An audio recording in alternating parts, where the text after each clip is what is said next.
This recording is copyright. Ielts Help Now Listening Practice Tests. Test 4. In the Ielts test, you hear some recordings and you have to answer questions on them. You have time to read the instructions and questions and check your work. All recordings are played only once.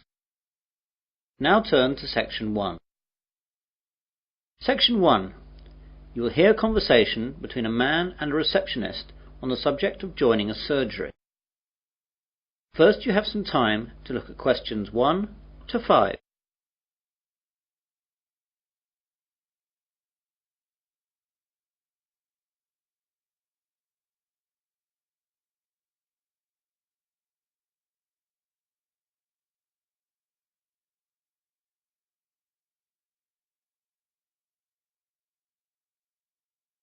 You will see that there is an example. This time only, the conversation relating to this will be played first. Hello, I've just moved to Melbourne for a new job and I've been advised to register with a new doctor for my family and myself. I think that this surgery is the nearest one to where I live. What's the name of the road that you live in, sir? Dawson Road. So, Dawson Road is the correct answer. Now we begin. You should answer the questions as you listen, as the recording is not played twice. Listen carefully to the conversation and answer questions 1 to 5. Hello, I've just moved to Melbourne for a new job and I've been advised to register with a new doctor for my family and myself. I think that this surgery is the nearest one to where I live. What's the name of the road that you live in, sir? Dawson Road. Yes, that's in our area. Would you like to register with us now? Yes, please. Right, I'll just have to take some details. First of all, could you give me your name? It's Mike Jacobs. Jacobs. And your family? My wife's name is Janet and I have one little boy whose name is Rod. Ron? No, Rod. R-O-D. Good, that's fine. And what is your address here in Melbourne? 52 Dawson Road, Highfield, Melbourne. Highfield. Highfield. Good. And I'll need to know your health card number. It's NH871812C. What about my family? Oh, only yours for now. Do you know the name of your old doctor? It was Dr. Graham Mackenzie in Perth. Now, we've got 4 doctors here. There's Dr. Susan Larkins, Dr. Kevin White, Dr. James Nicholson and Dr. Linda Williams. Which one would you like to register with?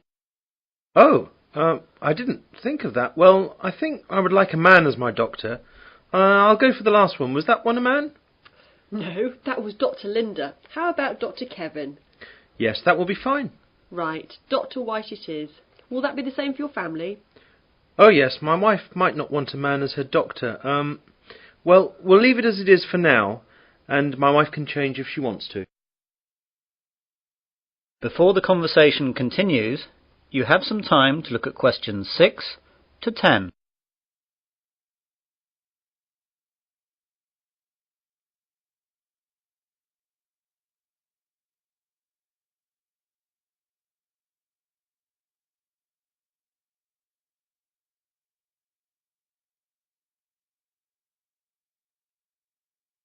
Now listen carefully and answer questions 6 to 10.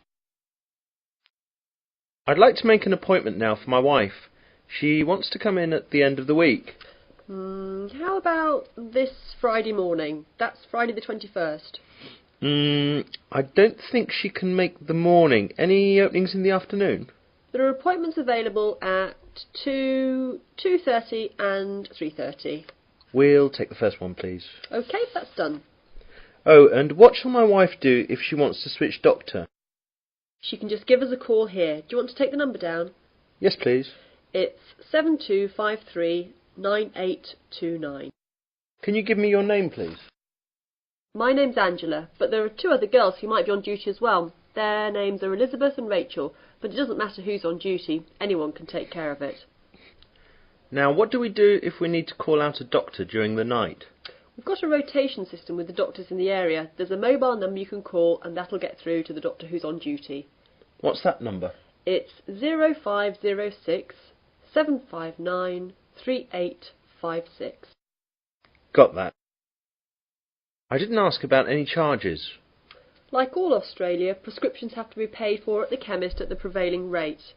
Some things like vaccinations for travel and insurance report we make a standard charge for, and I can give you a price list for those.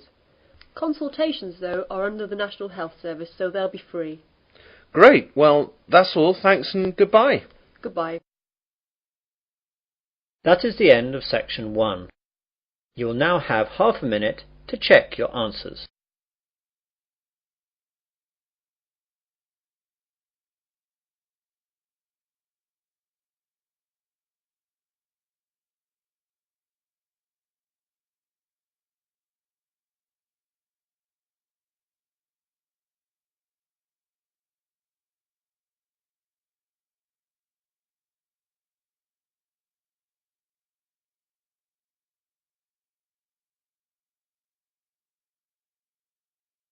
Now turn to section 2. Section 2. You will hear a man giving a guide talk to new students at a university library. First you have some time to look at questions 11 to 16.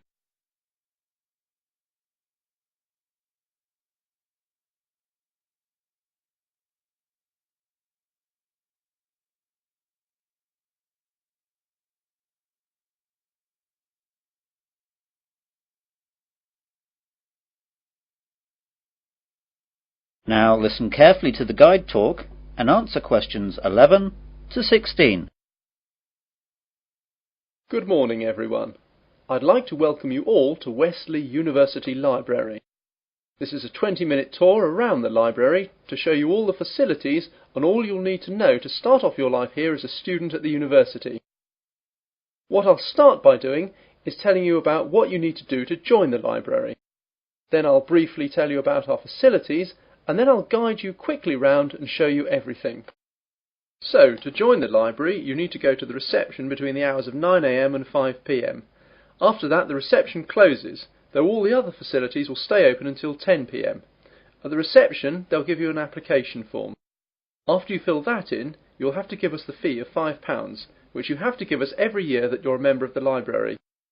We will also need to see your university card to confirm that you're a student of the university. And finally, we'll need 2 passport photos, one for our records and the other for your library card. You will need to do all this as soon as possible so you'll be able to use the facilities at once. I'm sure your workload will begin to build up soon. Now, let me tell you a bit about the facilities. The library opens daily from 8 AM to 10 PM, though, as I told you earlier, the reception operates only between the hours of 9 AM and 5 PM. Although this is extended to 6:30 PM on Fridays to give students more time to organise their book requirements for the weekend. The reception is closed on Sundays. Undergraduate students are permitted to take out 4 books at any one time, and each book may be borrowed for a period of 2 weeks. Postgraduates may borrow 6 books at a time. Borrowing time can be extended by a period of 1 week per book if the student comes into the library in person with the book in question so it can be re-stamped. We do not renew book borrowing over the phone. If you are late in returning any book, then you will be charged a fine of £2 for every week that you are late. You won't be able to take out any other books until this fine is paid. This is not a method of earning money for the library, but merely what we have to do to ensure that all students have access to all the books that they will need. You now have some time to look at questions 17 to 20.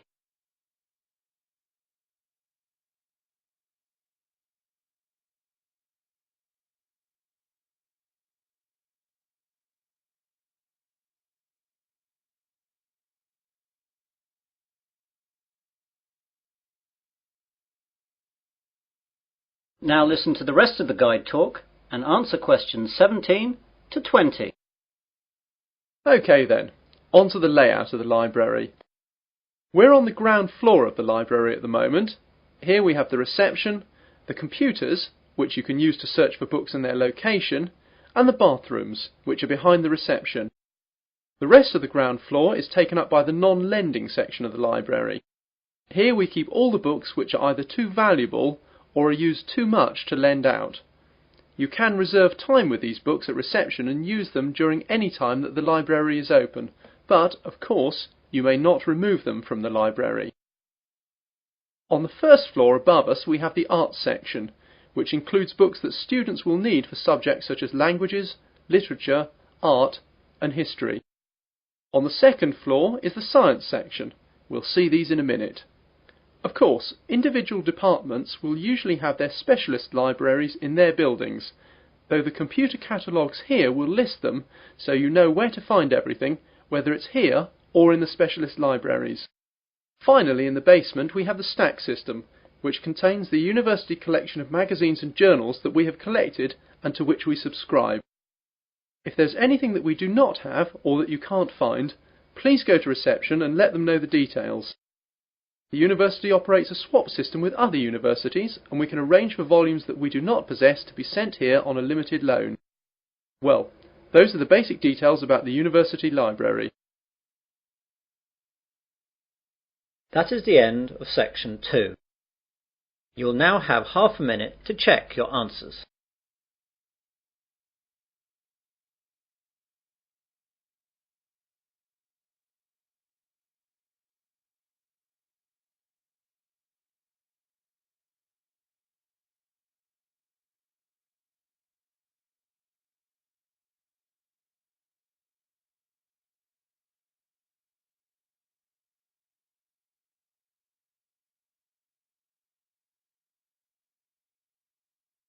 Now turn to section 3.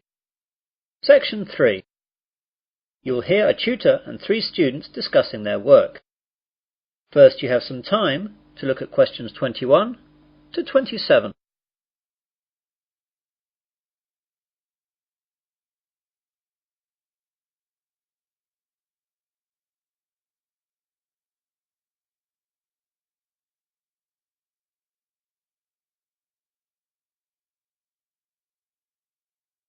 Now listen carefully and answer questions 21 to 27. Good morning everyone. Well, in today's tutorial we're going to discuss the essays that you have to submit by the end of next week. Some of you will have already started them, which is good, and if you haven't, well that's okay, but you'll have to get a move on. So, let's begin with you, Simon. What's happening with you? Well, I've made a start on it. I researched the background quite extensively last weekend. I should get to the writing stage tomorrow with a bit of luck, and I'll get finished at the weekend. What are you writing about? I decided to look at the car manufacturing company Jaguar, examine the problems they had with reliability in the 1970s and 80s, how they dealt with it, and how it affected their marketing and sales strategy. That sounds pretty interesting. Any problems with that? At the start I had problems getting information from that far back, but after rooting around in the library I found some magazines which gave me information and also gave me references to find other stuff. It seems now the only problem is keeping to the 4,000 word limit. It just seems that I have so much to write about. It seems I need 5,000 or even 6,000 words to be able to cope. Yes, your essay title seems to me to be very wide-ranging. Would you think about cutting out part of it? How about looking at their sales and marketing strategy, but only mentioning the problems in the 70s and 80s and not going too far into it? That's a good idea.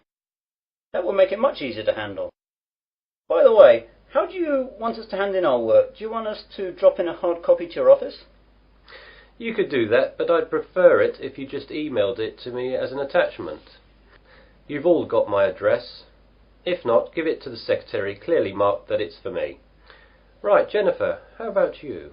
I've not really got going on it yet, but I have decided on a subject. I'll try and do some research during the rest of this week, and I should get writing this weekend.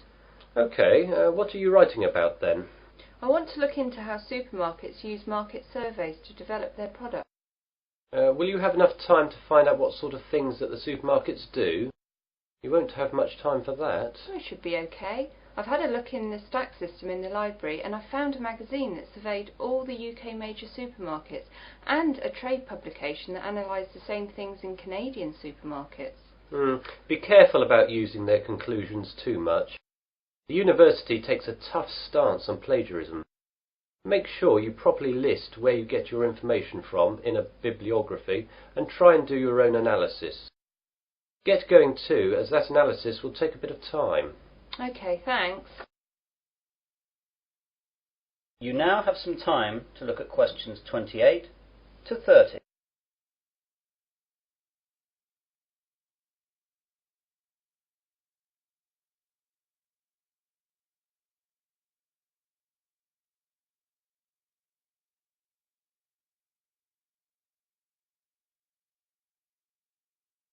Now listen to the rest of the discussion and answer questions 28 to 30.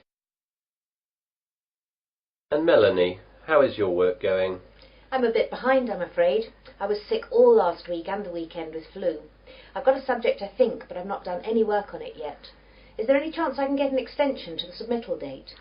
The policy of the department is not to give any extensions unless there are extenuating circumstances. Do you have a doctor's certificate or anything?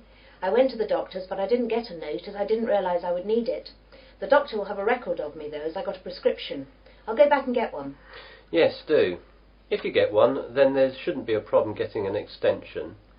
Without it, though, you'll be in trouble. What subject are you considering, anyway? I thought I'd do an overview of the UK mortgage interest rates and their effect on housing sales trends over the last 10 years. I thought it might be of interest because of the huge increases of house prices over the last decade. Certainly an interesting subject, and it should be no great problem getting information, as this has been fairly well documented.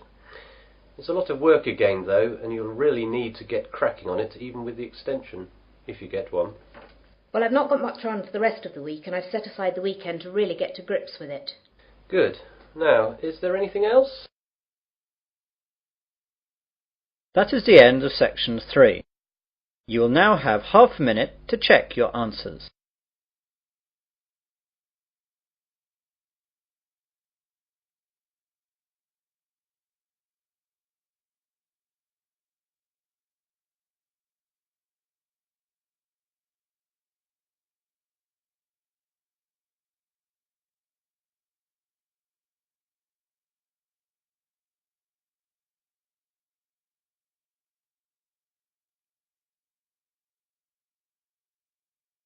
Now turn to section 4.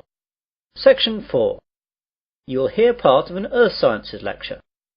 First you have some time to look at questions 31 to 40.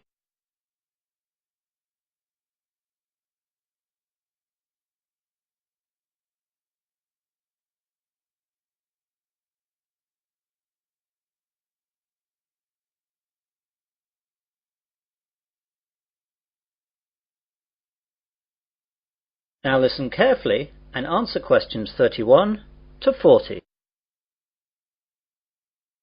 Good afternoon and welcome to this Earth Sciences lecture.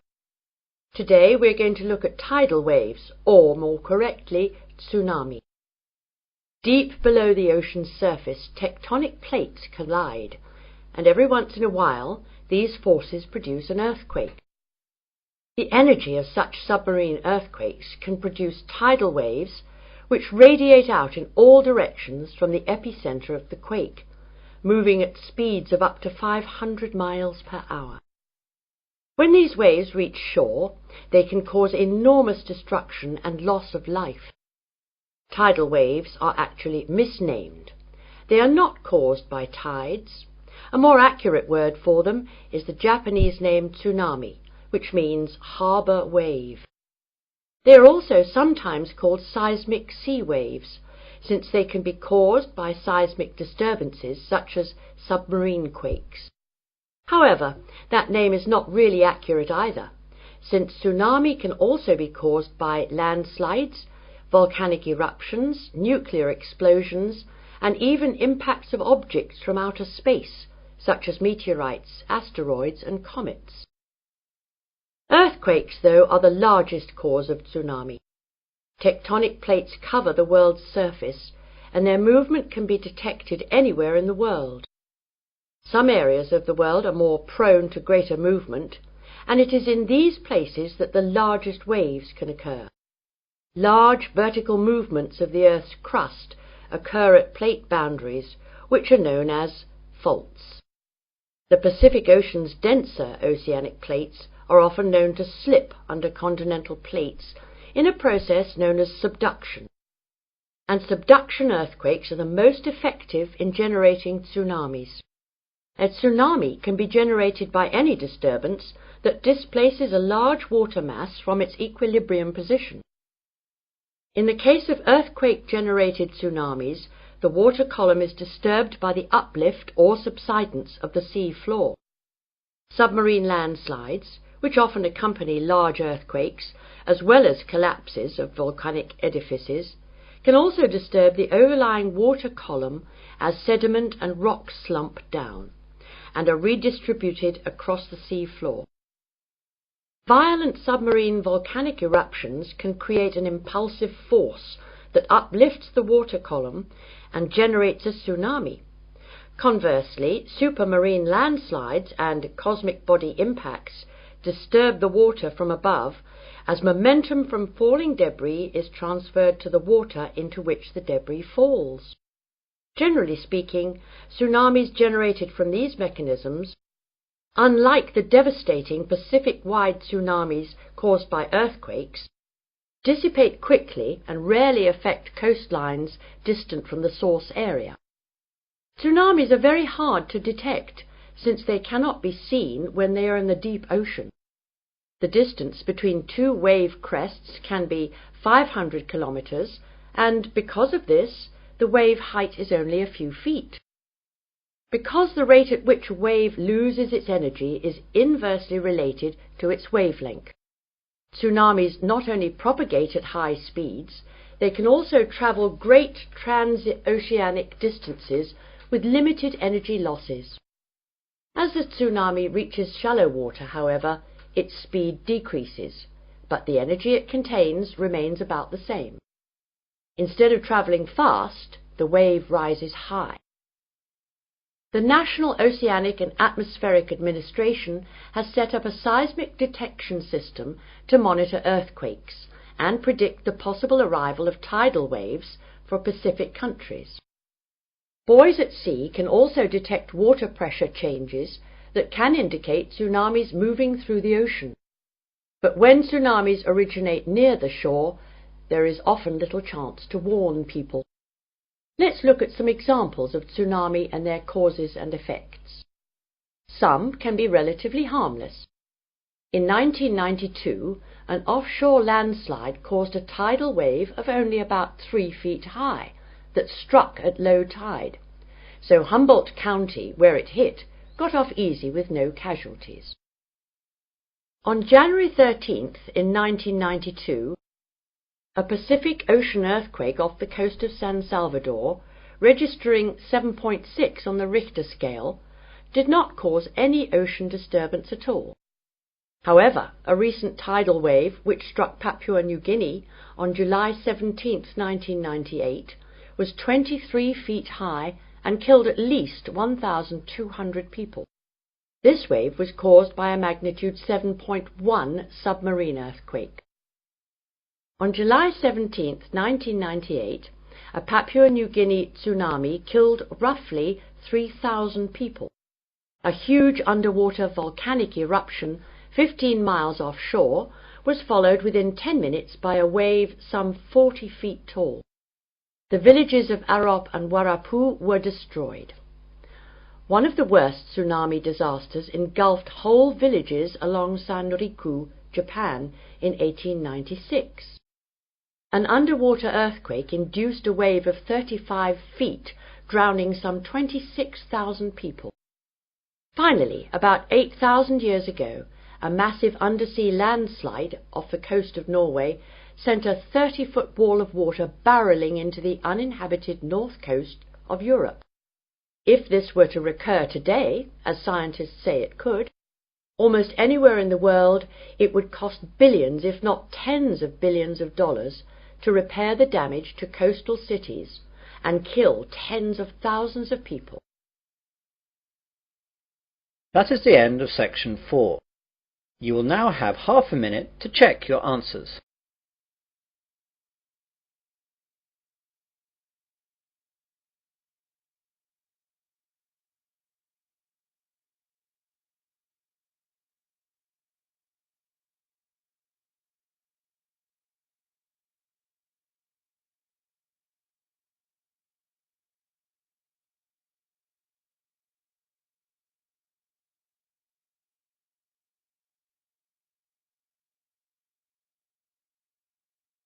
That is the end of listening test 4.